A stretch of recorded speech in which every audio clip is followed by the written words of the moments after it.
अंधी माँ की कहानी। एक गांव में एक विधवा अंधी औरत रहती थी। उसका एक बेटा था जिसके पालन पोषण की सारी जिम्मेदारी उसके कंधों पर थी। वह अपने बेटे को पढ़ा लिखा कर एक बहुत बड़ा आदमी बनाना चाहती थी। इसीलिए उसने उसका दाखिला गांव के सबसे अच्छे स्कूल में करवाया।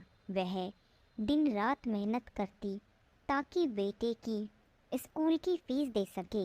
लड़के के स्कूल के बच्चे उसकी माँ के बारे में जानते थे। वे सब उसे अंधी का बेटा कहकर चिढ़ाते थे। लड़का इससे बहुत परेशान था। उसे अपनी माँ पर शर्म आने लगी थी। वह उसके साथ कहीं भी आने जाने से कतराने लगा था। जब लड़का बड़ा हुआ तो उसकी शहर में अच्छी नौकरी लग गई। उसने अपनी माँ से वादा किया कि शहर में मकान लेकर वह उसे लेने आएगा, लेकिन वह शहर गया तो फिर लौटकर वापस नहीं आया। उसकी अंधी माँ उसका इंतज़ार करती रह गई। कई महीने बीत गए, लड़के की कोई खबर नहीं आई। एक दिन उसकी माँ से रहा नहीं गया और वह बेटे से मिलने शहर पहुंच गई।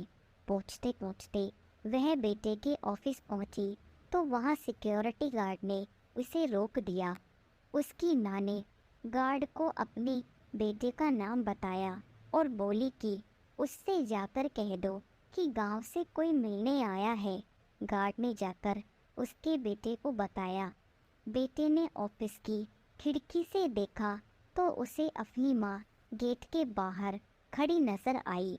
वह ऑफिस में सबके सामने अपनी माँ की वजह से शर्मिंदा नहीं होना चाहता था।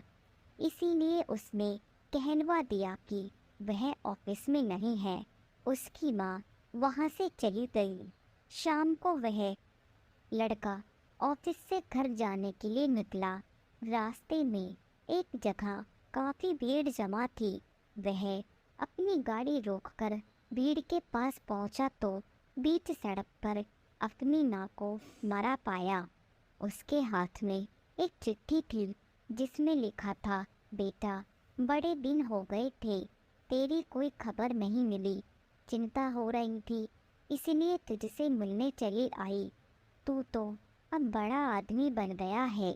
तुझसे मिलना अब शायद मुझ गरीब की किस्मत में नहीं, लेकिन मैं बहुत खुश हूँ तेरे लिए। तूने अपना ही नहीं, मेरा सपना भी पूरा किया। मलाल है कि तेरी तरक्की देख नहीं सकती। काश बचपन में तेरी आंखों में सरिया न घुसा होता और मुझे तुम्हें अपनी आंखें न देनी पड़ी होती, तो तेरी तरक्की अपनी आंखों से देखकर सुकून से मरती। ये पढ़कर लड़का फूट फूट कर रोने लगा। जिस अंधी माँ पर उसे शर्म आती थी, उसने उसके लिए कितना बड़ा बलिदान किया था। वह आत्मग्लानि से भर उठा और जिंदगी भर खुद को माफ नहीं कर पाया। तो दोस्तों, आपको स्टोरी कैसी लगी? अगर आपको स्टोरी पसंद आई हो तो प्लीज़ लाइक, शेयर, कमेंट और सब्सक्राइब करें।